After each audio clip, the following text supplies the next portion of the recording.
Hello to those of you who are joining us for this informational webinar. We're going to allow for about one more minute while some folks arrive, but we will begin shortly.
Hello, and thank you for joining us today for this informational webinar about your upcoming tour, the highlights of England, Scotland, and Ireland.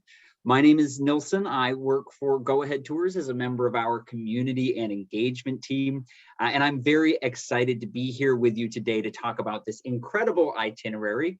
And I'm also really excited to introduce you to one of our tour directors. She has done this trip many times and is a wealth of knowledge about this itinerary. Kat, can I ask you to introduce yourself to our travelers today? Hello, folks. It's so nice to be back. Yippee-yi-yi-yay. You have no idea. We are so excited. I think I've never in my entire life, I've been so excited to go back to work. I cannot tell you. So we are very excited to have you. I am a Londoner by heart, but not by accent, as you as you can hear. So I'm originally from Vienna, Austria. I've lived in London for about 20 years. And yeah, I've been with Go Ahead many years, and 2 of those, obviously, I was home in quarantine, like the rest of you. So please come back and do this amazing tour with you. With me. I'm super excited just to get back out there and leave my house.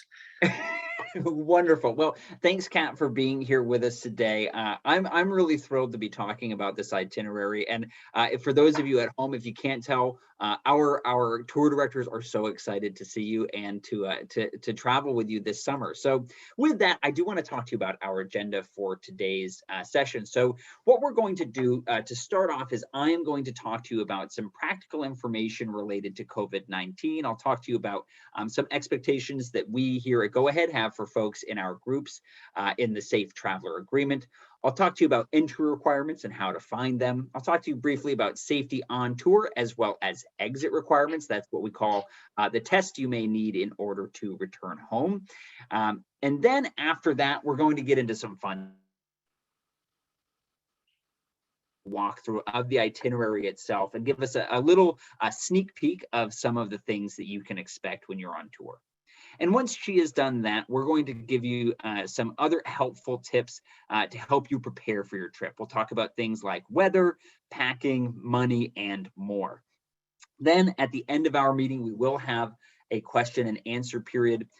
For those of you at home, I do want to let you know that we're using what we call a webinar format today. So what that means for you is we can't see or hear you, but we do want to hear from you, and we welcome your questions. If you do have questions for us, you can submit them using the Q&A function that's on the toolbar in Zoom. I have colleagues that are going to be monitoring that inbox, and they may be responding to you in writing, but Kat and I will also try to take some of the questions throughout the presentation and, of course, during the question and answer period. So with that, let's jump right in and begin by talking about the Safe Traveler Agreement.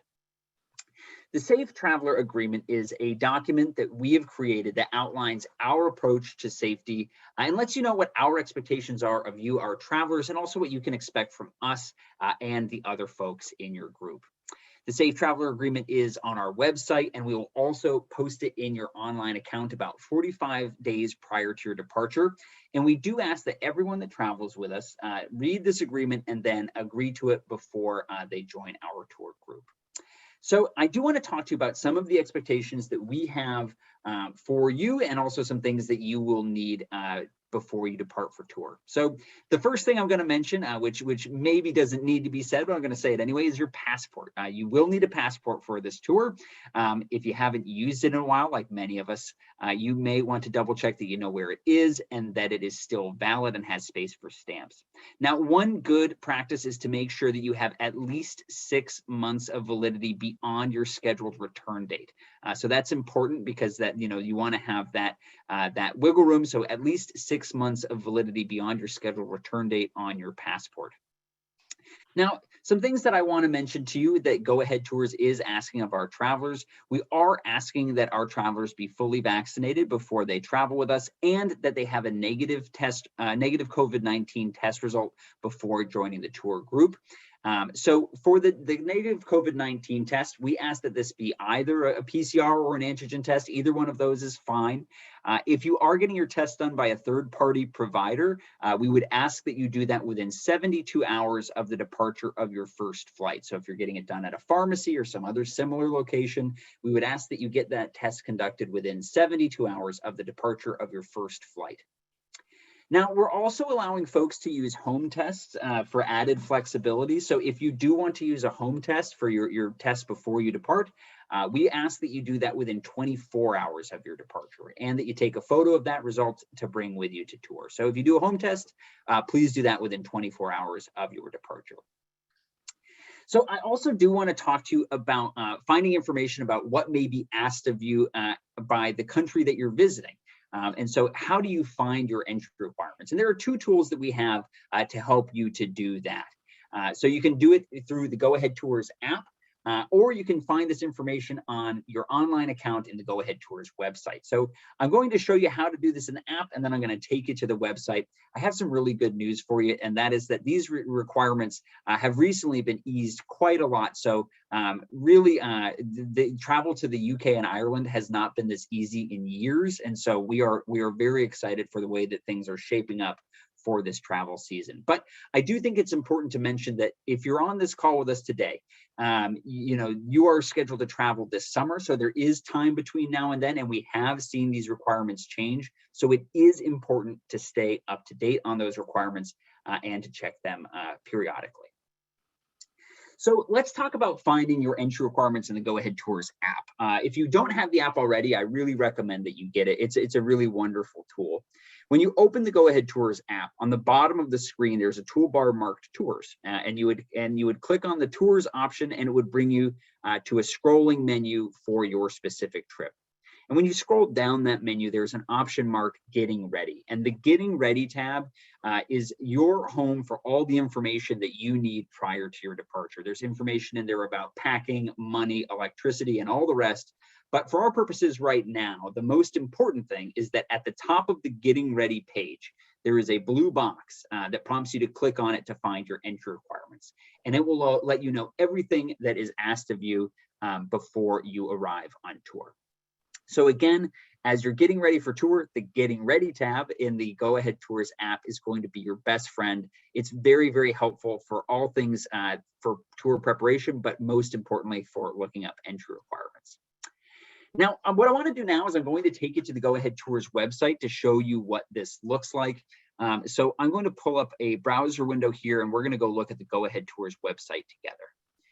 So as I said, you can reach this page through your online account on the Go Ahead Tours website. You can also just use this search bar and type in travel requirements or entry requirements. But let's look at what we're looking at for the highlights of England, Scotland, and Ireland. Now, the first thing that I do want to show you on this page is this top bit here, tour participation requirements. So this is, again, what Go Ahead is asking of you. So we have the Safe Traveler Agreement here. If you want to read that, you can click on that link and read the full text of the Safe Traveler Agreement. But some highlights here, we ask that our travelers be vaccinated before they join us on tour, that they have a negative COVID-19 test before joining the tour group, and we do note that masks may be required in some locations. With that, let's scroll down and look at what the entry requirements currently are for the UK and Ireland. So some great news for you as of now. So this is as of today, travel restrictions have been lifted and there are no COVID-related entry requirements at this time. But however, the tour participation requirements listed above, these do still apply. So even though there isn't a test result required to enter the UK, we still ask that you do that before you join the Go Ahead Tour group.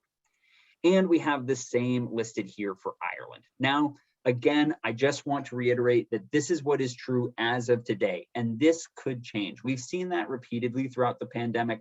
These things can change, and so it is important to continue to check these things as you get closer to tour.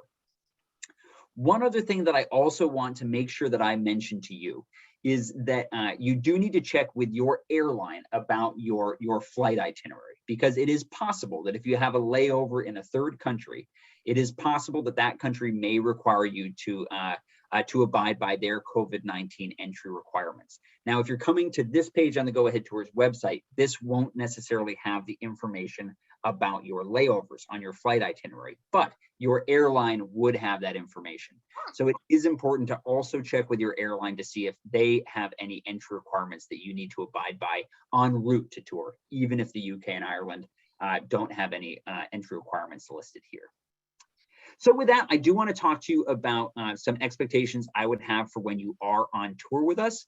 And so I am going to return to our slideshow and talk to you about that. So one thing that I do think is really important to talk about when traveling with a group, and this is outside of anything related to the pandemic, but I think that when you travel with a group, flexibility is very important because things can change. You know, every once in a while we'll have to make adjustments on the fly. I'm sure you've experienced this when you've been traveling before, but we thank you in advance for being flexible and trusting us with making these plans for you, because we have experience doing this, and if we do have to make adjustments, we will do so with your enjoyment and your well-being front of mind.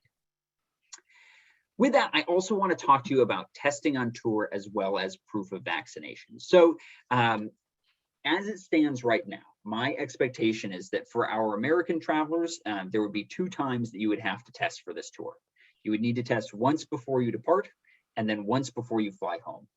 As I understand it, or as things are right now, you would not have to test during the tour. You would only have to test once before you depart and then once before you fly home. For our Canadian travelers, you would have to test once before you depart for tour. And then as I understand it, you don't need to test anymore in order to return home. As far as proof of vaccination, we do ask that our travelers be vaccinated before they arrive to tour, but as regulations are right now, you would not need to show that proof of vaccination to enter the country. I would still recommend bringing your vaccine certificate with you. I still think that's a good idea to have with you because, you know, regulations can change, and so it's better to be prepared. Our tour directors will be able to help you navigate local regulations. Again, as of right now, things are pretty open and have been loosened quite a bit, but if those things were to change, our tour directors would be able to help guide you through that. We've been working with our partners to have enhanced cleaning protocols, so I do hope you see some of that in places like hotel lobbies and things of that nature. When you're on tour with us, we also are able to offer you a couple of different kinds of support. Now, one of the things that we have available for you is our on-tour support team. This is a team of folks that are staffed out of our North American offices, and they're available 24 hours a day. And the most common reason that people call them for an on-tour emergency is because they have a flight delay or a flight cancellation, which can happen. So if you do have a flight delay or cancellation en route to tour and you would like some advice on how to handle that situation, you can always give us a call. More importantly than that, though, you have an expert tour director who is with you throughout your tour. And for all questions, great and small, your tour director is there to support you. And I can almost guarantee you, no matter what question you have, they've probably heard it at least once before. So don't be shy. You can bring your questions to them. If you have concerns, you can talk to them about that. They're there to help you make sure you have a great time. And they would much rather that you do bring something to them than keep it to yourself. So your tour director is there to support you throughout the tour, regardless of what you need. At this point in time, I do want to address one question that we get very frequently in these webinars and also by email. And that question is, what happens if I am on tour and I am required to quarantine? And this is a really good question because this is a part of the new travel landscape and it's something that we need to be prepared for. But I also want to give you some reassurance that if you're on tour with us, we have made a promise to you. We call this our EF COVID Care Promise. And our promise is that if you are on tour with us and you are required to quarantine, we will arrange and pay for your lodging and your meals. This won't really be necessary in these locations, but if necessary, we would provide translation services for you. We would support you and communicate with local authorities and medical professionals. And if you've purchased your flight package with us, we would also secure you a new flight itinerary to get you home once your quarantine has ended at no additional expense to you. I hope that none of you have to use any of this, but I do think it's important to know that this policy is there and what the plan is. And I hope that gives you some peace of mind as you're getting ready to travel. All right, so one more piece here before we get into the itinerary, and that is testing to return home. So as it stands right now, our travelers from the US are required to have a negative COVID-19 test result in order to fly home. And so what we are doing at Go Ahead is we are arranging these tests for our travelers. Whenever possible, we are trying to arrange them to be done at your hotel for added convenience. And so we will arrange these tests for you, and we will make that opportunity available to you. And we do ask that you pay for the test. In Ireland, my expectation would be that the test would be approximately 75 euros. That is my expectation for the general price range for those tests. So again, we will help you to arrange this testing opportunity whenever possible. We'll have it done at the hotel. And as far as pricing goes, I would expect to pay approximately 75 euros per person. All right, so I see we're already getting a lot of questions in here, and I want to take a look and see if we can answer any of the COVID related ones. There's some that I'm going to leave because I know that we're going to answer them in later sections here. Let's take a look here. So, this is a great question. The one traveler has asked, for our return tests, can we use home tests?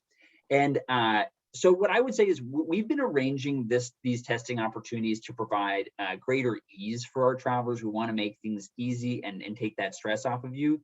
As I understand it, you can use a home test for your return to the United States, provided you do so as part of a telemedicine visit. So you would have to do a video conference with someone that would observe your test and then be able to document the test results so that then you have documentation for your flight. So there are some steps that you would need to complete and some other hoops you'd have to jump through in order to use a home test. But that is an option that is available. If you'd prefer to go that route versus using the test that we'll help arrange, that is up to you. But we do arrange these tests as a service for you. All right, let's see. Okay, another question about these tests and if home tests are accepted. So we've talked about that. Oh, this is a great question. So this traveler is going to be arriving to the UK early, and they are asking if we're meeting with our group after being in the UK for a week, when should we do our tests? So what I would say is that if you're doing a home test, we would ask that you do that within 24 hours of the time that you will be arriving at the hotel to meet the group.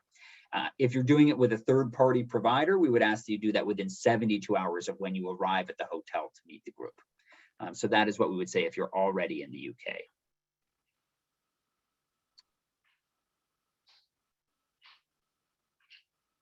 All right, so here is a question that is related to the COVID-19 or the COVID Care Promise. So it's a question about flights. So part of the COVID Care Promise is that if you've purchased your flight package with us, that we will arrange to get you home at no additional expense to you. So someone was asking if they had arranged their own flights, would they be responsible for getting their own flights back after quarantine?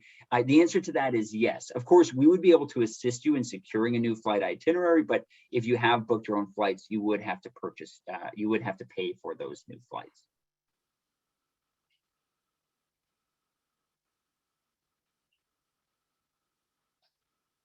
All right, let's take a look here. So one question was, is the COVID card accepted, or do you have to have vaccinations listed with QR code? So again, as of right now, you aren't required to show your proof of vaccination as a condition of entry to either of these countries. So, so you won't need to show that. I would say bring your original vaccine card with you. All right, let's take a look here. All right. So one question here says, if someone in our group tests positive prior to our return to the USA, do we all have to stay in the UK? So it's difficult to say because, as I mentioned before, we're talking now at the beginning of April, and you will be traveling at the earliest in June. So I can't really speculate as to what the policies would be regarding quarantine. But what I will say is that we will always abide by local regulations regarding quarantine. So it is possible that would be the case, but I can't say for certain as of right now. All right, so with that, I do want to move on and get into the itinerary itself. Kat, I would love to ask you to hop in here. And what we're going to do is, for our travelers on this tour, some of you will have purchased the pre-extension, so it's an extra few days in London. So I'm going to ask Kat to first talk about that and then get into the full tour for the rest of the group. All right, Kat, let's talk about our arrival in London. Right, ready to roll, and welcome to London. Dum dum dum, by far the biggest city of them all and the most chaotic, no doubt about it. When you arrive in London, very, very important, the tour director will not meet you at the airport. And I think Nielsen will also talk about that later. You will be picked up by a car from Edison Lee. So please, when you come out of the airport, someone will be holding up your sign, and you go and you meet your driver there. So please look for your driver first before you call go ahead. And then, of course, ONTOUR support will be there for you if you can't find your driver. The reason for that is because there are many terminals in London Heathrow Airport. And obviously, I cannot be at all terminals at the same time. So we are waiting for you at the hotel. And that's where I will meet you. Dum, dum, dum. So the first evening we'll have a little get together. You meet the half of the group that is already here and is doing the 2-day pre-extension with you. And so you either have a free day then, or if you want, you can join us for an excursion, which is to Stonehenge and Salisbury. Now Stonehenge, quite famous. I think I don't have to tell you much about it for now. I think you've heard about it. Thing about Stonehenge is though, unfortunately, you're not allowed to go super close to the stones anymore because some people, have done a little bit of damage to that, but it's still a wonderful excursion. And then afterwards, we'll have lunch in Salisbury, and we will head to Salisbury Cathedral. So that's going to be like a full day tour.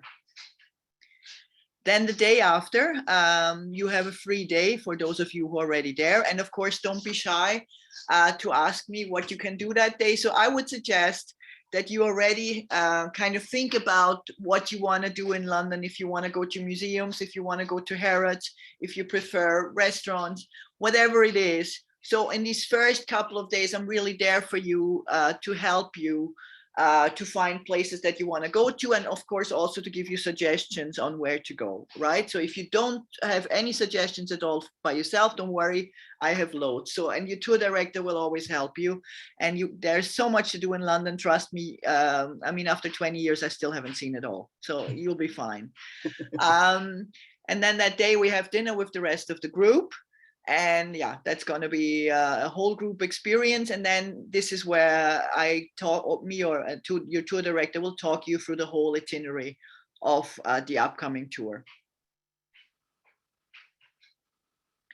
And then, of course, we will meet our sightseeing guides that are amazing. Honestly, our London tour guides are so amazing. And they will do a tour with us through London, show you all the sights, tell you a lot of fun stories. They're never boring. And then in the afternoon, you can either come with us on an excursion or spend the afternoon in London. Now, I just saw that someone was asking a question about whether you go back to the hotel after the sightseeing tours or if we go on right away.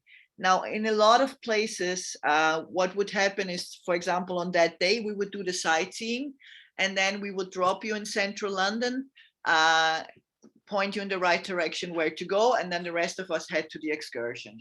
But your tour director will always tell you how he handles the situation, because it depends where the hotel is. Let's say if the hotel is on the way back, and we drive via the place, of course, then it's a different story. But if you want to get back to the hotel, of course, we will look after you and make sure you get back to the hotel. So don't worry about that.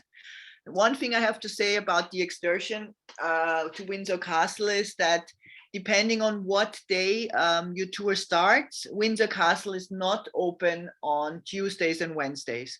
So if your excursion falls on a Tuesday or Wednesday, don't worry, of course, we have something great in store for you.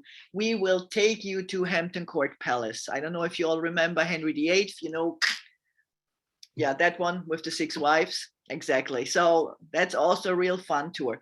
But if you're not sure, you can always check in your itinerary. If it's a Tuesday or Wednesday, it's Hampton Court Palace. If it's on all the other days, then it will be Windsor Castle.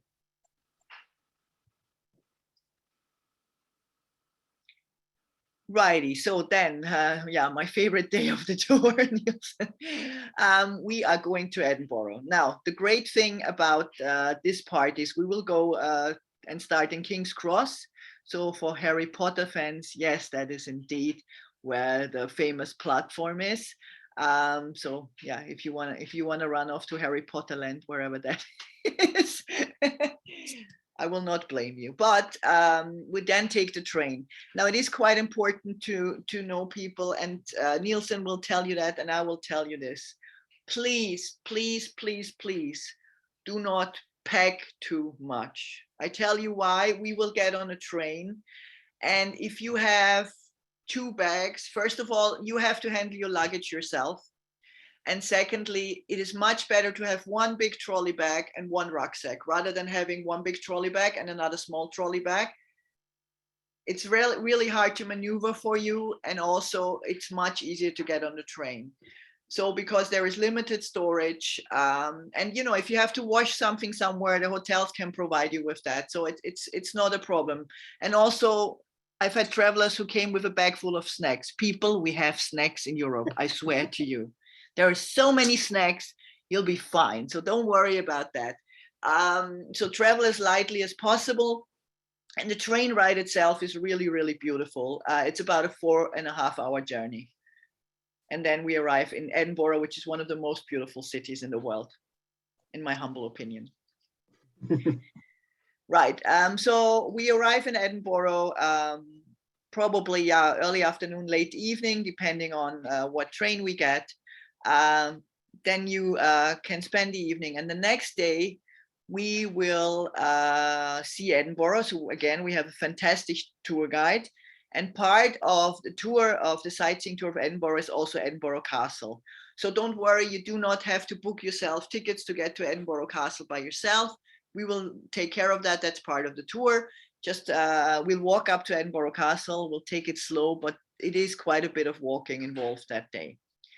In the afternoon, again, what we'll do, you can have lunch in Edinburgh and spend the afternoon in Edinburgh, or you can follow us on an excursion to Abbotsford and Melrose Abbey, which means then if you follow us on an excursion, we will go directly from Edinburgh Castle and then have lunch out there in Abbotsford House.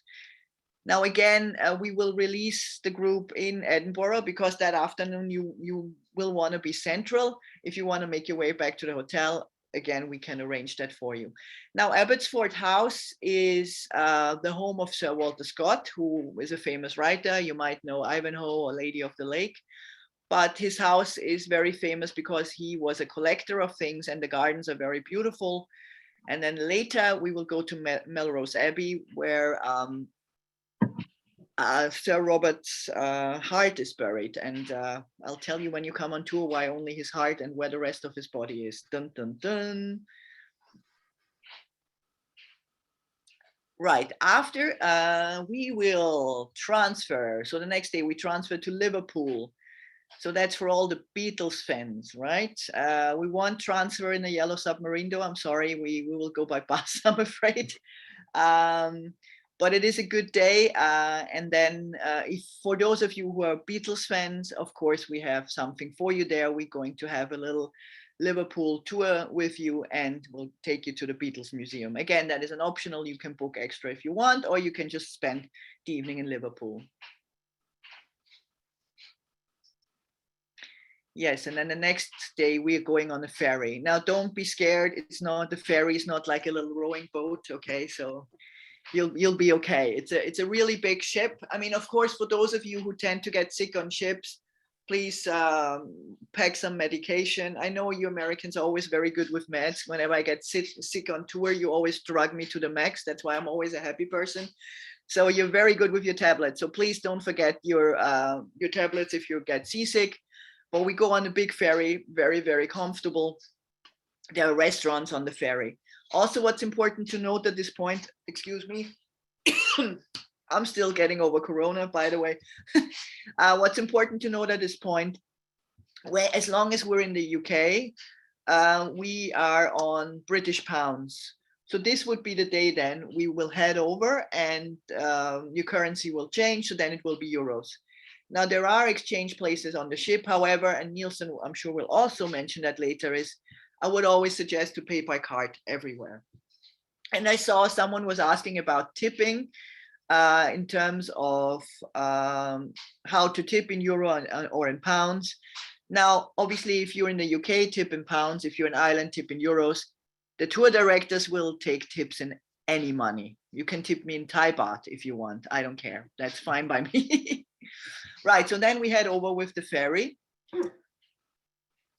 And we'll arrive in Dublin in the afternoon. And the next day, so you have a bit of time that day in Dublin. And the next day, we have a very experienced tour guide doing the sightseeing tour through Dublin. Now, in Dublin, as part of the sightseeing tour, we will take you to St. Patrick's Cathedral. That is part of it, very, very beautiful cathedral. And then in the afternoon, you have some free time. And this is, I think, the most important to note about Dublin. A lot of people want to go and see the Book of Kells, or they want to go and see Kilmainham Jail or the Guinness Storehouse. Now, Guinness Storehouse, by all means, my personal opinion is you can get a good Guinness anywhere in Dublin, and you can get Guinness stuff in any gift shop in Dublin. The only great thing about Guinness Storehouse is if you go to the top of it, there is a nice view. But of course, Guinness Storehouse is really, they take you all the way through how Guinness is made. So it's really for people who want to know how Guinness is made. Other than that, if you have a limited time in Dublin, I would certainly suggest that you go and see the Book of Kells. Or that you go see Kilmainham Jail. Now, the Book of Kells is gospel that was written in the 4th century, and the colors are very, very vibrant, and it's absolutely beautiful, but you need to pre-book tickets. And that is why, if you want to go there, book your tickets. Now, time-wise, we will finish the sightseeing tour at around lunch. I would say then go for lunch. We'll point you in the right direction. And if you want to go into the Book of Kells, book your tickets somewhere from 2 o'clock or 2:30 onwards. Okay. Same with Guinness Storehouse. Same with Kilmainham Jail. Now, Kilmainham Jail, for those of you who enjoy a bit of spookiness, is an actual jail where the leaders of the Irish Revolution were shot. It's very, very important historically. And also, as said, it's a bit spooky. So yeah, it's very interesting. But again, I would strongly suggest book your tickets in advance. Rightio, then we do a bit of dance. And the next day, it is possible. Oh, it's that day. Sorry, not the next day. Sorry, I was ahead of myself. That evening, we also, because we weren't sure, we couldn't do this optional for a while, sadly because of Corona. But apparently it's back. Yippee-yi-yi. And what we do is we take you to a place where they have the traditional Irish dance. You know, the ones with the hands beside your body. And the jumping about, and there will be dinner and show, and it's really, really good fun. So we love those evenings. Righty, next day we will go down to County Kerry. So that means we will be heading south. If you imagine, Dublin is roughly in the middle of Ireland, and then we'll be heading south to County Kerry. So Ireland has 32 counties, and that's like one of them. And we will be stopping at Blarney Castle. So you might have heard about the famous Blarney Stone. If you kiss the Blarney Stone, it gives you the gift of the gob, which means that you will be able to speak very eloquently. So they say. Now, I am not sure at the moment how it's handled about kissing the Blarney Stone, because you can imagine millions of people kissing one stone at the moment is probably not the best of ideas currently. However, Pat, however, I can hop in. So as I understand it, they're sanitizing the stone in between each oh, is person. that what happens? Yeah, Okay. that's what I had a webinar about Ireland recently, and they said that that's what they were doing, is they're sanitizing the stone in between each person. So it is still available to kiss if you wish. You know, which is ironic, because I don't know why they haven't done this before. Before, nobody sanitized the stone and millions of people were kissing it, which was still a little disgusting if you think about it. But all of a sudden it's all sanitized. So yeah, great. So don't worry, apparently it's sanitized. But the real wonderful thing about Blarney Castle are the gardens. They are simply amazing. Yeah, it's a gorgeous place to go. You love it. And also, there are the Blarney woolen mills there. So if you want to shop for your Irish goods, that's the place to shop them for. You have everything there. So yeah, that's a great day. And then we are going to do a bit of landscape the next day. So the Ring of Kerry is kind of a peninsula route. And we'll be driving around with the bus, and we'll take certain stops on the Ring of Kerry. If you speak to tour directors, they have some sheepdog demonstrations there often. It depends, again, on the season, but hopefully they're running them again. And then we will stop at loads of beautiful places with gorgeous views. So yeah, that one is a really, really lovely day, if the weather holds, of course. And we're an island, don't forget that, yes. The day after, even more scenery, and definitely probably the most stunning scenery in all of Ireland, I dare say. We will be going to Dublin, and then from there to the cliffs of Moher. Now, the cliffs, if you're worried of walking, there is a visitor center there, and it's not far to the actual cliffs from the visitor center, so you still get the scenic view. But for those of you who want to walk a lot, you can walk up and down, and you can see it here in the picture. You have I don't know why I'm pointing at it, because you can't see me pointing at it. Sorry, that's a bit silly. You can see it here on the picture.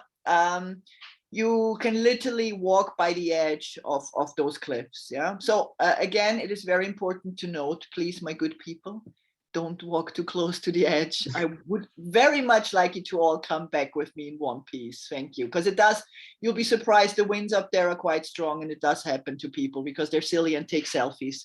And it's like, take a step back, and boom. So please don't do that, but it's an amazing scenery, and it's gorgeous to walk about there. And then the next day is the saddest day of all, because you'll be flying home. And hopefully we will all be corona-free and full of memories. So that is the idea, really. That would be wonderful. Great. Thank you so much, Kat. I really appreciate you taking us through that itinerary. There's so much wonderful, there's so many wonderful aspects to this tour. I mean, there's some of the things that you expect, but there's also hidden gems in there, and some things that are sort of unexpected. I did see that we had a number of questions come in, and I want to take some of them now. I know that we do have the question and answer period at the end, but I want to take some of them now if we can. So one of them that I will take is, this question is from Anne, and she says, if one person in a couple tests positive and they're staying in the same room with the other person tests negative, would that person be able to stay with the other? So again, this is one of those ones where I'm sorry, but I'm not able to give you a concrete answer, because really it is sort of a case-by-case basis, and it would also depend on what the local regulations are. In some places where we travel, the local regulations would not allow for that. And so we will always follow the local regulations, but in those situations we will do our best to help you out and give you what you're looking for. Let's see, here is a question. Oh, this is a great one. Is the welcome dinner at the hotel? I would say it sometimes is, but it can depend. Isn't that right, Kat? Exactly. So it depends which hotel you're staying. There are hotels who have really good restaurants, and we do the welcome dinners there. The welcome drink is normally at the hotel. But the welcome dinner is sometimes at the hotel if the hotel has good food. But if they don't, then we tend to take you somewhere close by. So, for example, if you're staying at the Kensington Holiday Inn, then we take you to a pub close by. So it's only a few minutes walk. But yeah, we want to make sure you have a good time and good food. So that's why we do it like that. Yeah, and sometimes, you know, it's also just easy if we have a hotel that does have good food and we know, okay, this might be an easier thing to do for folks that have just traveled across the Atlantic. But and then the follow-up question to that was, I was told it was casual dress, and yes, the answer to that is it is casual dress. So you don't need to get all spiffy for that welcome meal. Kat, there's a question in here that was about Stonehenge, and these travelers said that on their tour, they were told that the Stonehenge tour wasn't going to be running, but they still want to go to Stonehenge. Is that something Actually, the tour director might be able to help them out with? I just read that. So yeah, you don't have to worry about that. So what's happening is if your Stonehenge tour is canceled, there are so many tours running from London to Stonehenge. So you can look up line, you can look online. There is a good app. Let me just check. I think it's called Get Your Guide or something. But generally, if you look online, Stonehenge tours, you don't have to worry. Also, when you arrive the first day in London, speak to your tour director and they will tell you which ones you can use. And also the hotels will tell you which ones you can use. And then you can just go out to Stonehenge with any of those, tours. That's no problem. So yeah, that's an easy one. Here's another question that I want to ask you, Kat.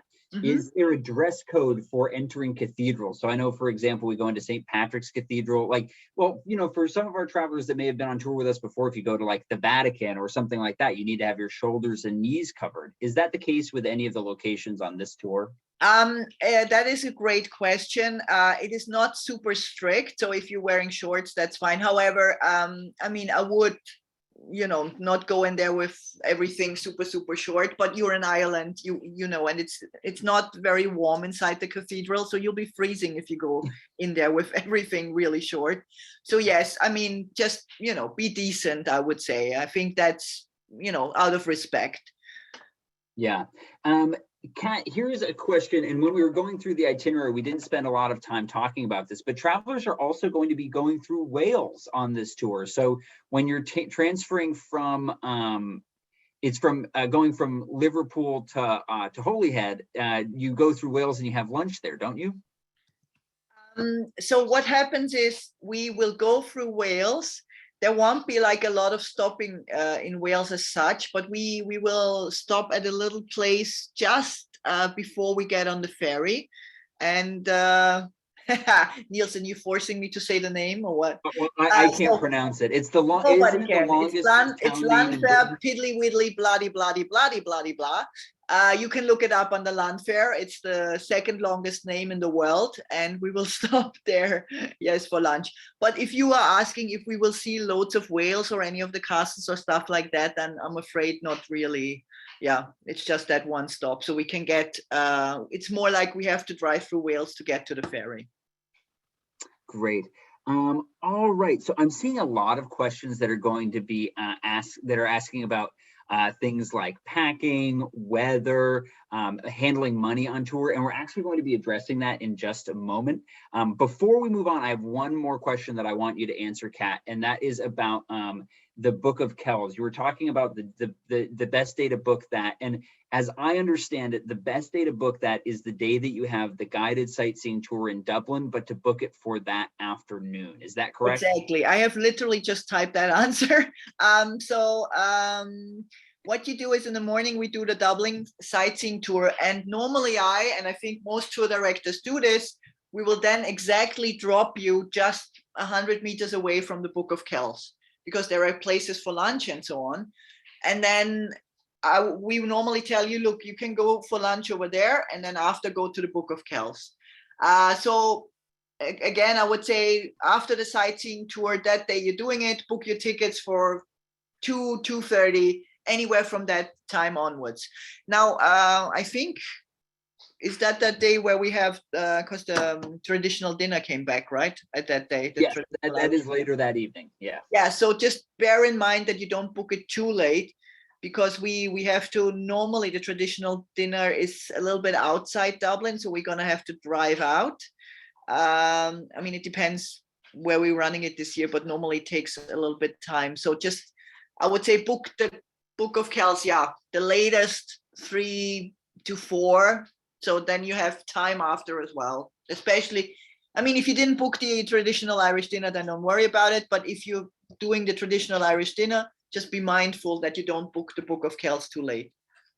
Great. Thank you, Kat. With that, I do want to move on because I am actually going to be able to answer a lot of the questions that are in here with these coming sections. So one question that Grace submitted was, she asked, where will we find the drivers to the hotel? And I am so glad that you asked, because we have a whole section to talk about how to meet the group once you arrive. So one thing that I do want to make sure that I mention is that if you've purchased your flight package with Go Ahead, and you're arriving on the standard arrival day, we're already planning to have a driver meet you at the airport. If you've purchased your own flights and you're arriving on the standard arrival day, we can also arrange transfers for you, but we do need to have you call us to let us know when you're coming in and to talk to you about pricing. If you are arriving a few days early for tour, unfortunately, we only arrange transfers on the standard arrival day.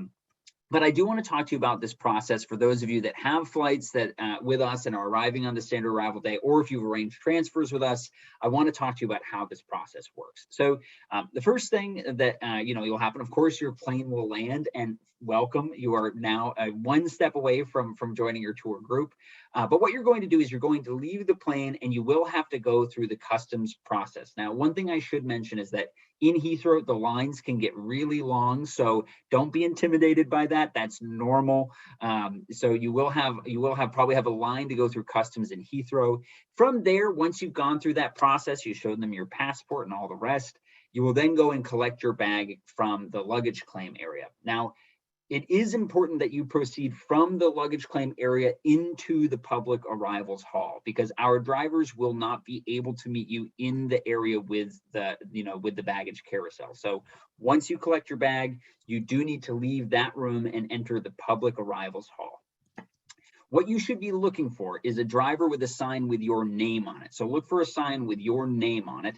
And then that driver will collect you and then transport you to the hotel.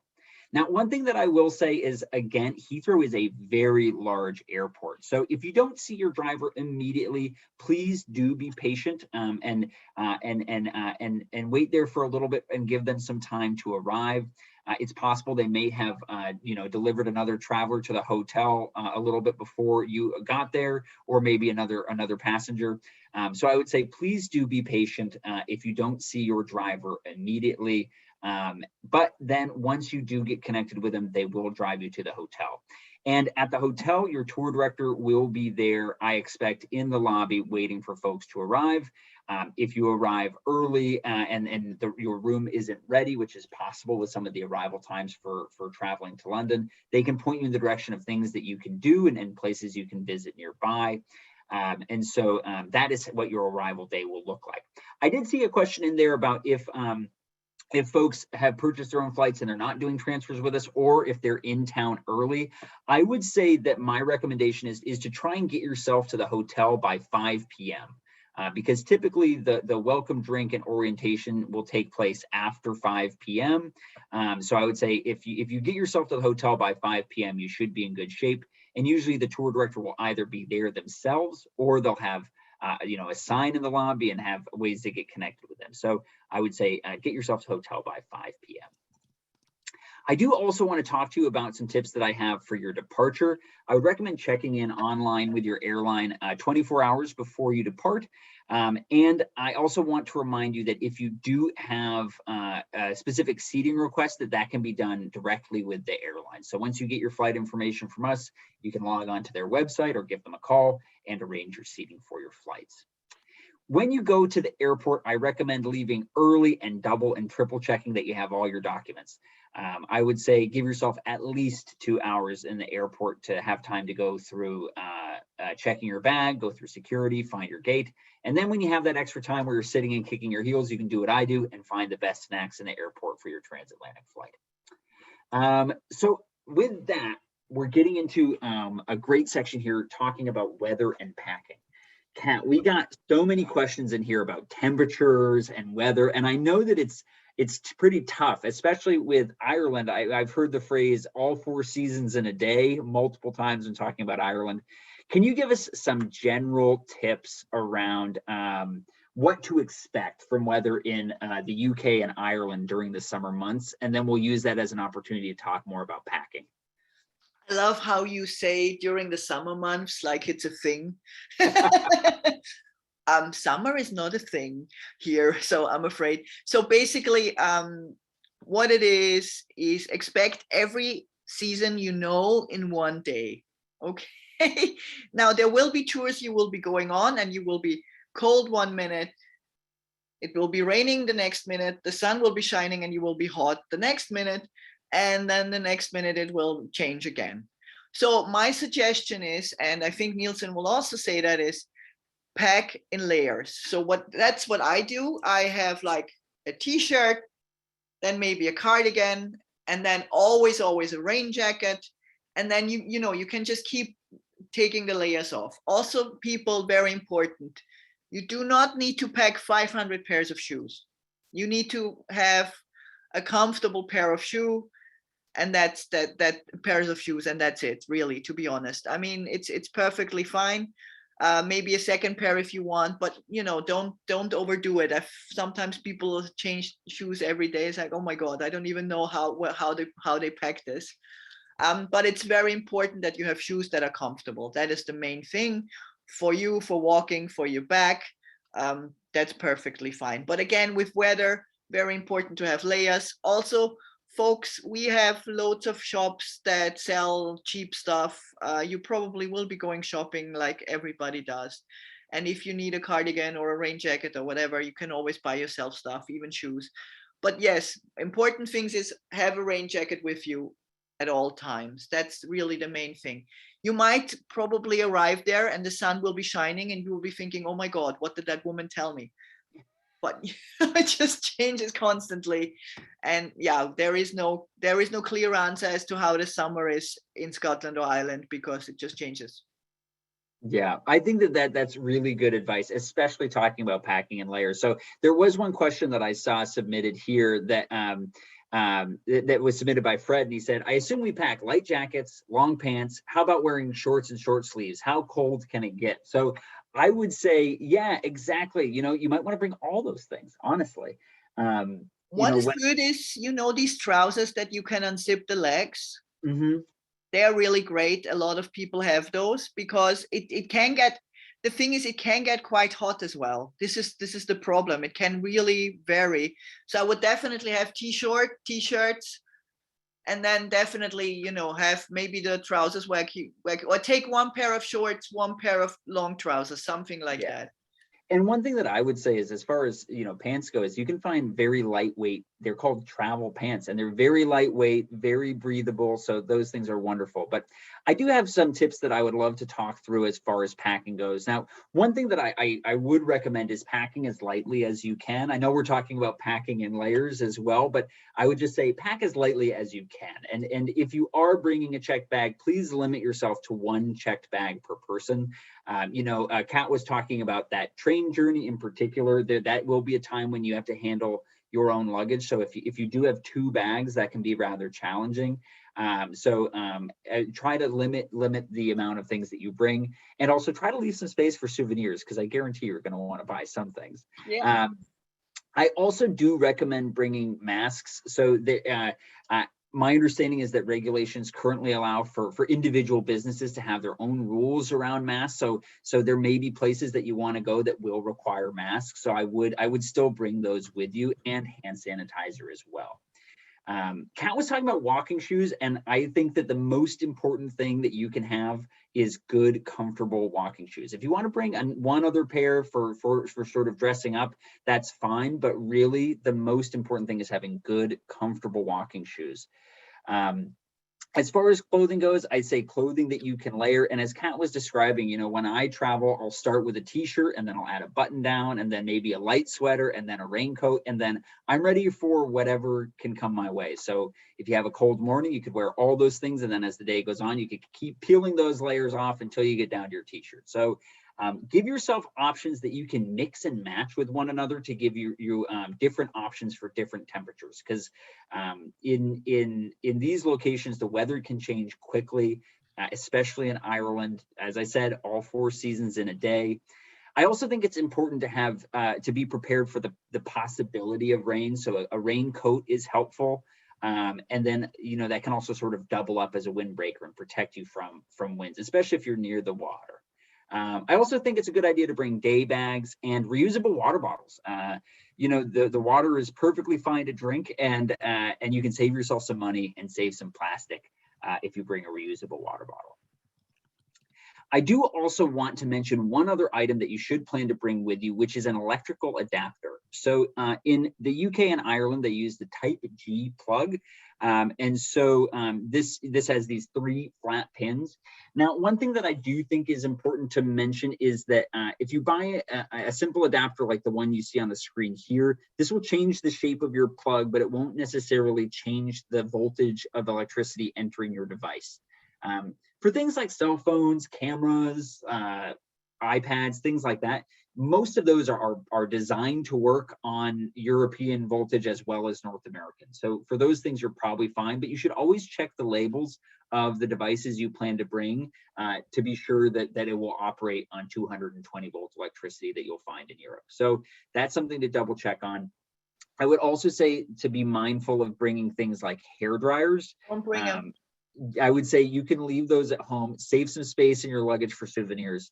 The hotels will have them, and if you do bring them, you would likely need to have a voltage converter, or you could really damage your hair dryer, even take out the electricity in the hotel. Trust me, it's happened. Don't set us on fire, please. Leave the hair dryers. Every hotel has hair dryers. Don't worry. Exactly. All right, so I do want to talk about money. So we had a lot of questions coming in about money. On this tour, you're going to be using 2 different types of currency. In the UK, you'll be using the pound sterling, and in Ireland, you'll be using the euro. Now, my general recommendation is to bring credit cards and use credit cards, and also bring ATM cards to withdraw cash. I don't recommend bringing cash from home and exchanging it there. And there's 2 reasons. One is that it's kind of hard to find some of these locations, so you may end up wasting time trying to find cash exchange bureaus. And the other is that when you do find them, you often get a pretty bad deal. You can usually do much better by just withdrawing cash from an ATM. Now, you also do need to make sure you're telling your bank before you travel and talking with them about your plans. But those are my general recommendations. Kat, do you have anything else you think is important to mention about money here? Yeah, no, I would exactly go with what you just said. So always use your cards to pay everything and just have as little cash as possible. And obviously, yes, the thing about cash is, we do have pickpockets as well. All right. So just be mindful of that. So the least cash you have, the better, especially now that the season starts again and the tourists are coming back. Guess who also comes back? The pickpockets. So yes, please be mindful of that. And I suggest for safety always, to have them somewhere safe. Yeah, I mean that is one thing that I usually bring, like a money belt or something Exactly. like that where it's a way to carry the cash with you. One question in here was, where's the best place to get pounds or euros? And I would say that your tour director will certainly be able to guide you to nearby ATMs. Same thing with your hotel front desk. I mean, they're used to these requests, so they'll be able to point you in the right direction and let you know where nearby places are. If you really want to have cash on hand with you when you travel, you could talk to your local bank before you go and do some exchange before you depart. That's one option that you have. But yeah, I would say in general, credit cards and withdrawing cash from ATMs is a great idea. That same question that was asking about where to get money was also asking about getting cash out for tipping and general amounts. And I do want to remind you that when you're on tour with us, you will have a tour director who's with you throughout the tour. You will also have bus drivers and local guides that are assisting you. And we do recommend that you tip those folks. So for the tour director, we recommend tipping the equivalent of $7 to $10 US per person per day. For your bus drivers, we recommend the equivalent of $3 US per person per day. And for local guides, the equivalent of $2 US per person per day. I have a few reminders for you before we get into our question and answer period. I do want to talk again about the Go Ahead Tours app. I did talk to you already about the Getting Ready tab, and I think it's worthwhile to mention again, this is where you can find all of the kind of information that we've just been going over. So things like packing, money, tipping, all of that is in the Getting Ready tab, as well as information about your entry requirements.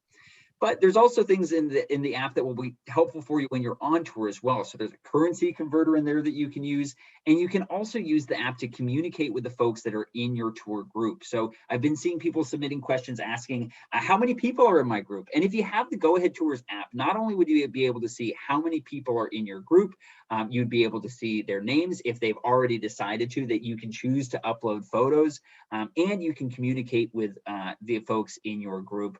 You can also use the tour feed to post photos and memories of your trip, so you can stay in touch with people on tour and then also after tour as well. So it's a really wonderful app to have. I strongly recommend that you download it. We also really care about your tour experience, and we ask you to give us an evaluation of your tour in the Go Ahead app. When you have the Go Ahead app, you can fill out evaluations of each day of tour as you go along, so you can give us some feedback about the tour while it's happening and fresh in your mind. And then at the end of the tour, you have up to 5 days after the end of the tour to fill that out. So if you didn't fill it out during tour, maybe fill it out when you're waiting for your flight home. But this is really important to us. Take it from me. This is something that is very important to our process and helps us to give our tour or travelers the best experience possible. It's also really important for our tour directors because they want to know that they're delivering the best possible service. So do us a favor, do your tour director a favor, and fill out that evaluation for us. The Go Ahead Tours app is available for both Apple and Android devices. And you can find it in the Apple App Store as well as in the Google Play Store. And so download that, and I think you'll be really happy that you did. I do want to remind you about our loyalty program. It's called Club Go, and you are already a member. And when you travel with Go Ahead, the more you travel, the more rewards you get. You get discounts towards future travel and experiences. And when you get home from this trip, you'll also have an additional discount. We call it a welcome home credit. So if you get home and you're feeling that itch to start planning another trip, to have something to look forward to in the future, please give us a call and we'll be more than happy to help you set that up. I have these 3 reminders for you, and then we will get to your questions. I see them coming in now. Please continue to check your inbox and the app for communications from us. For those of you here today, we will be sending you an email tomorrow that will have a link in it that you can use to watch a recording of this meeting. If you have travel companions that weren't able to join us today, they'll also be receiving that email and will be able to watch a recording of this as well. As you get closer to tour, I do encourage you to continue to check your entry requirements. As I mentioned, what we talked about today is true as of today, April 8th, but by the time you travel, these things may have changed. So it is important to continue to check that as you get closer to tour. The last thing I want to say is to get excited for your trip. I have to tell you that the feedback that we've been getting from our travelers about these tours has really been phenomenal. I think that people are really excited to get out and explore the world again. And if you haven't seen it already from Kat, trust me, our tour directors are so excited to get out there and show you these places again. I think that you're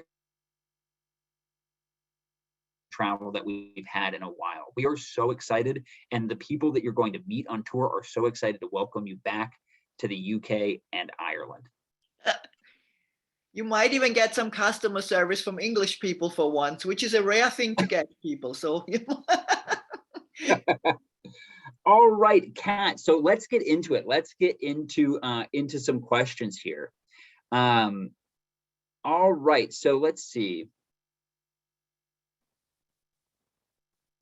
So these folks, they're arriving at tour early, and then they say that they're hoping to get tickets to go to Wimbledon during a free day. Is there any problem with this? I say no. I say that's a great idea. On a free day, you can do whatever you wish. This is your time. You know, we have this tour itinerary, and we want to help you to have the best possible experience. You know, you're welcome to join for as many of the included activities as you want. If you have something else that comes up that you want to do instead, that's fine. Just let your tour director know what your plans are. but really, this is your time. Just one thing, if you are in London by yourself, if you're wondering how to get around, we have great public service, public service. We have great public transport. Now, what I would suggest you do is do not get yourself single tickets. They are quite expensive. Okay, if you are planning to get around a few days or the whole day, we have something called an Oyster card. If you get into any London Underground station, you can get yourself this plastic card. It's called an Oyster card. It costs £5 at the moment, or maybe £6. You buy it and then you can top it up with money.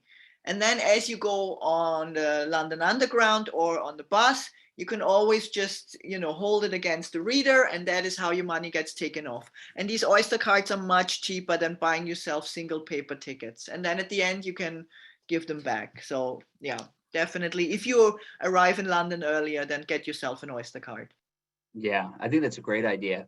Oh, this is an interesting question. So this question's from Tracy, and she says, how close do we come to the Kindred Spirit sculpture in Baylock Park in Middleton, County Cork, Ireland? As I understand it, this is a monument that was dedicated to commemorate, I believe it was aid that was given by the Choctaw Indians to the Irish during the Great Potato Famine. And it is a really wonderful site, but unfortunately, I don't believe that we'll actually be visiting County Cork on this itinerary. Is that right, Kat? Exactly. So I was actually just as we were talking about it, trying to figure out on Google Maps if there is any way. But I mean, you can speak to your tour director, of course, but it's not. I would rather say no, because we are going in the other direction, because this monument is in the south east, and we are going more to the southwest, I'm afraid. And I've also checked, for you to get there from Dublin, it would take quite some time. It would be too long. Yeah. So yeah. But that is a great reason to come back to Ireland, because we do have other tours that do go to County Cork. And so unfortunately, I think it might be rather difficult on this particular itinerary, but it is definitely worth a stop. Kat, here's a question for you. For folks that don't have transfers with us, what is the best way to get from Heathrow to downtown London? Would that be by taxi or public transport? What would you recommend? What I recommend is that, again, depends on where your hotel is. If your hotel is normally the hotels at the moment are more, so, okay, let's put it that way. Heathrow is in the west, of London. There is an underground station called Heathrow, so you can again get an Oyster card, get on the London Underground, and get on into London on the Underground quite comfortably. So that is not a problem at all. Again, it depends where your hotel is.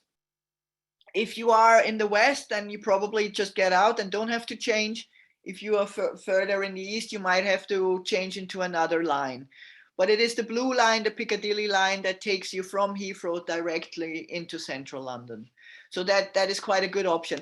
Taxis are from Heathrow are not exactly cheap. So I would say that the easiest and cheapest option is to take the London Underground. Okay, great. So let's see, what's the next question we're going to take? Oh, this is related, but what is the availability of Uber and Lyft, these ride-hailing apps? Are those available in London, Edinburgh, and Dublin? This is an issue. So Lyft, personally, I don't know. I use Uber a lot, but the issue with Uber is it's a hit and miss at the moment, because we have the normal taxis who are complaining about Uber a lot. Yeah. And then sometimes they are kind of banned, and then they kind of come back, and then they're kind of illegal. It's a bit weird. Technically speaking, Uber works, but I mean, don't be surprised if it suddenly doesn't in that moment. But there are some other apps, so you can always ask your tour director. However, really the places where you're going to need Uber. So if you're in Edinburgh or in Dublin, you can take normal taxis, because Edinburgh and Dublin are not mega big. The taxis won't cost you an arm and a leg, unless you want to go outside of these cities. The only place where you would maybe use Uber is in London, where you could get Uber, but again, London traffic is terrible. So I would always suggest you take public transport. Yeah, the tube is great in London, Yeah, honestly. tube is great. I've lived in New York and Boston and traveled many different places, and I found the tube to be one of the most user-friendly public transit systems there is. And it's Um, an experience. I mean, come on, you're in London. You have to take the London Underground. It's yeah, part of the experience. Kat, I have 3 questions here, all about the same topic. And the question is, Okay. will there be opportunities to do laundry? You know, we were talking Oh about yeah. packing light, and people are asking about what is the availability of laundry services? So yeah, I've seen those questions. It's well, first of all, of course, all the hotels have availability to do laundry. Obviously, you have to pay for it, and you have to speak to them and say you need like a next day service, depending on how many days you stay in the hotel. Don't forget, we often only stay 2 days or 1 day or so on. So the hotels do offer laundry service. However, if you're interested in that, I mean, there are in every city, they do have laundrettes as well, and you certainly, depending on which hotel you're staying, your tour director or the hotel reception will tell you which is the closest laundrette you can go to. Mm-hmm. So, yeah, that's definitely a possibility. Here's a question, and I can answer this one. So it said, you said to expect all 4 seasons in a day. Is snow a possibility? No. You won't have snow in the summer. So maybe I should have said all three seasons in a day. But Look, at what the I meant, moment, well, I wouldn't even say no, Nielsen. We've had worse at the moment, but no, it's not likely. It's not likely. No, no. but I at think the moment what I things should are have said great. is you could get a cold and rainy day that Yes, then but turns no. sunny and bright. Yeah, Yeah. yes. But I wouldn't expect snow. Um, so here's a question. Are there bathrooms on the bus? I would say, Okay, so yeah. I'm gonna answer Kat, that you can answer that. question. Yeah, because there is a toilet on the bus. Okay, however, we prefer if you only use the toilet on the bus in an emergency, simply for that reason, because the bus is in movement and the bus toilets are small, and if you fall, that is a problem. However, do not worry, we are also only human, and personally, I have to go all the time. So there will be plenty of stops where we'll go, and you could always speak to your tour director. It's not a problem, but we know this from we do these tours a lot, and we constantly stop and have a wee break, as we call it in Scotland, which means a little break. So Yeah. yes, so don't worry, it's definitely fine. But we have Yeah. toilets in an emergency. Our tour directors are very conscientious about providing comfort stops frequently. It's never been something that I've had a problem with on any of our tours, but the bathroom on the coach is there in case of emergency. Exactly. Oh, this is a great one. So it's Kat said someone's asking for if you could describe the Beatles excursion in more detail. What's included in the Beatles excursion? Well, apart from going to the Beatles Museum, which is a new thing, actually, we never used to have that. We always used to have just a Beatles tour where the tour guide takes you around places in Liverpool that were important to the Beatles, like the tavern, like the places where they grew up, like Penny Lane and all these places. So they are part normally of the bus tour. And every tour guide in Liverpool has like a different idea how to show you these. Some do it with Mhm. songs and so on. So that's like the sightseeing tour. And they take you to all these stops where the Beatles lived, where they performed, and so on. And then the museum itself is just a museum totally dedicated to the Beatles. And I'm excited to say that I have not been there yet myself, because this season is the first time we're doing it. So I'm very excited to go there myself. Yeah. What's the name of the place where they started? I think it was the Cave is the Tavern, name the of the bar. tavern. Yeah. Yeah, yeah. Yeah. Yeah. Or the Cavern. Yeah, that's The it. cavern, not the Um, tavern, the cavern, cave, cavern, tavern. Yeah, Kevin. Yes, that's often, yeah, we'll stop there. Oh, this is an interesting question. This traveler says, I'm a guitar teacher. How would I go about bringing a guitar on the trip? So that is something, I mean, you would definitely need to chat with your airline about the allowances there. But yeah, I think that like for us, I wouldn't expect a problem with bringing a guitar on tour. What do you think, Kat? No, I mean, it's perfectly fine if you're happy to carry it around. Then I'm happy to listen to your music. I'm perfectly fine with that. Again, as Nielsen said, it has to do with the airline, and if you can bring it on the plane. But with us, it's fine. It's not a problem. Maybe bring a ukulele, then it's a bit easier. What about on the train or the ferry? Do you foresee any issues there with having a guitar? No, I mean, yeah, again, don't bring a guitar and two massive bags. I would not suggest that. Yeah. So if you already know that you're going to bring the guitar, then maybe bring only one big suitcase wheelie and then the guitar. You know Yeah. what I mean? Just to balance it out. Yeah. Here's a question about Oyster cards. Can you use one Oyster card for two people on the Underground in London? No, I'm afraid every person has to use their own Oyster card. I mean, you technically can, but then they will stop you and arrest you. No, but no. Everybody has their own Oyster card, okay? Yeah, that makes sense. All right. So these folks are arriving early in London, and they say, do we need to make reservations to see the Temple Church? It says, do we need to make reservations? We want to see the Temple Church on the days we're showing up early. I'm not familiar with the Temple. Wait. The temple? You mean do you mean the temple in Dublin? I'm confused. Well, it says okay. Yeah, wait. I'm just reading. I'm just reading it. Hold on. I mean, no, there is a church. There is a temple church in London. If that's what you, I think they mean that, right? Yeah. They mean, sorry, I was thinking temple in Dublin, Temple Bar, because I'm more of a party person. But yes, temple church is also possible. But what's the question? Reservation. Yeah, it says, On the do we need Daisy to make a Free, reservation? that is a very good question, and let me just check that. I don't think so, but I will check. It's if I go on Nielsen, and I will answer. Yeah, the let's question take a look here. Let's see if there's momentarily. any questions here that I might be able to answer. It will say on their website anyway.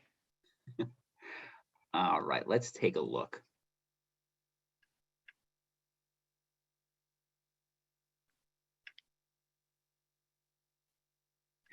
Here's a question. Can you use a credit card with a taxi? So my understanding is that you should be able to. But one thing that I think is always a good practice is that, you can always ask before you jump in the cab. You can say, hey, do you accept credit cards? And then they'll let you know. But I think that that's always a best practice is, before you hop in the cab, just make sure that if you are planning to pay by credit card, that they do accept the credit cards and that their credit card machine is working. All right. The Temple Church thing, you want to know? Sure. Yeah. So the thing about the Temple Church, it is in East London, so you'd have to take London Tube. But I've just seen that they are open pretty much every day. So they are open from Monday to Friday from 10 till 4 p.m. So you can go there, but however, it says that you should go on their website because some days they have special closures. So there is templechurch.com is their website. But you can go there Monday to Friday from 10 till 4. But if there's a specific date you're looking for, just double check with the website. And to get there, it depends which hotel you're staying, but East London is normally the central line that takes you there. But then whoever's your tour director will exactly point out how to get from the hotel to there. Or are you doing that before you go on tour? Was it before they go on tour? Sorry. They said arriving early, but it's unclear to me if they were on the extension, the pre-extension, or if they were just arriving early. If your tour director is not there yet, then don't worry. Whichever hotel you are at, you just go to the reception or to the concierge and you say, look, I want to go to Temple Church. Can you point me in the right direction? Because I don't know where you will be staying. So, but it's in East London, so it would normally be the central line going in that direction. Great. Here's a question about Edinburgh. It says, when will we have time in Edinburgh or on arrival? Let me read this. Will we have time on Edinburgh arrival day to tour the Scottish Whiskey Experience or the Real Smarts King's Close on our own? The Real Mary's King's Close. I love that place. Right. So the thing with Edinburgh is we have relatively limited time, but the day you arrive, it depends what time you arrive. Okay, let's put it that way. So most of you, as far as I'm aware, arrive in the mornings. And if you're not too tired, then that's definitely a good way to head right out, see the real Mary's King's Close and the Scottish Whiskey Museum, which are both very close to each other. So they're both on the Royal Mile, so you can literally walk from one to the other. And yeah, the real Mary King's Close is a great thing to do. But again, it depends what time you arrive. Also, if you arrive, let's say around lunchtime, you still will have time as well, because normally on the first day we have the welcome drink and dinner in the evening. So before that time is a great time for you to head out and do something. Or maybe, I mean, I would suggest personally, because you see the hotel check-in is always late. So some of you arrive really early in the mornings, but the rooms might not be ready. And that's also a thing which is quite important to note. So unfortunately, the hotels in Europe often don't have check-in until 2 or 3. So of course they will try and accommodate you early in the morning, but they might not. So my suggestion is always maybe plan something in the morning. And then when there's hotel check-in time, come back, have a nap, and then have your welcome drink and dinner. And yes, there's definitely time to see those things. Yeah. Kat, here is a question for you. This is someone asking about, they want to do the Harry Potter experience, which is north of London. I understand it's out near Watford. It says, what is the best way to get to the Harry Potter experience there? Is there a public transit option? Should they look into booking a specific Harry Potter tour from London? I personally would try and book a tour. Yes, I mean that's the easiest option, and I'm sure there must be tours going there. Yeah, there are. I've seen options available that you can purchase those during your free time. Yeah, to go by public, if you're not really familiar, can be a bit of a pain. So I would do a complete tour where a bus takes you out and takes you back. That's a much nicer experience and shouldn't be too expensive. Yeah. All right, let's take a look here. Oh, this is an interesting one. I'm not really sure. It says, is there room on the bus for golf clubs in the baggage storage? Have you ever had anyone bring golf clubs on tour before? I personally haven't, but I know that sometimes we have golf tours. Again, it's about you having to carry those golf clubs around. So Right. if you, and also my question is, when are you planning to play golf? Right, because you also have to get to the golf course and everything. So because the only place in Scotland to play golf at is really St. Andrews. That's the place you want to play golf at, in my experience. Sorry, but I mean, think about how it's worth it for you, because you might not have time to play golf, or if you have time to play golf, you might only have time to play golf one day. So it's maybe better to lend some of them, but it's up to you. Yeah. You want to carry them. It may be possible to rent them if you are going to a golf. I might look that up and see if that's an option, so that you don't have to carry them with you on the train and then on the ferry and exactly. And I would not suggest it, but I mean, some people are really, they're really in love with their golf clubs. I know I have family, so I don't want to. All right, let's take a look here. Okay, so this question says, are there any unsafe areas you will tell us to avoid? So I would say that at least on our tours, where we book your hotels and where we'll be touring, not really. Kat, I mean, what do you say to that question? You don't have to worry. I mean, I personally don't know anywhere in London that is like the Bronx or something. So I would say no, definitely not in Edinburgh, definitely not in Dublin. I mean, one thing I will say is, of course, if you go to the very touristy spots at night, for example, the Temple Bar in Dublin, there are loads of people, there are loads of drunk people. I mean, the Irish drunk people are quite happy anyway, but there is party going on. So of course you have to be careful. But in terms of crime, I would say not really, no. I mean, yes, pickpockets, be careful, mindful of that. But I wouldn't, especially the places where you'll be going, no, they are all pretty safe. Yeah. Here's a question. Are there any London food tours? So I without even looking, I can guarantee you that there are. London is one of the best cities for food in the world. I mean, you can find every kind of cuisine you can imagine. So I guarantee you there are food tours. We don't have any built into our itinerary, but I absolutely guarantee you that there will be some online if you were I to have look. to I have to give you my husband for that one. He knows every restaurant everywhere in London. But I would definitely depends what you like. But what happens in London is we have pockets. So for example, you have Chinatown, which has amazing Mhm. Chinese food. We have New Malden, which is amazing Korean food. Then North London is amazing Turkish food. So we have like pockets of different places. And then we also have two things if you're a foodie that I would very strongly suggest you do is markets. So one is you go to Spitalfield Market, which is like a small market in East London where you have like different stands with different types of food, which is very nice to go. And the other one is, of course, the famous Borough Market in London, where you go and you have the market itself with all the different foods. You can get oysters there and all sorts of things, and then also restaurants around. So those two I would definitely suggest you check out. Great.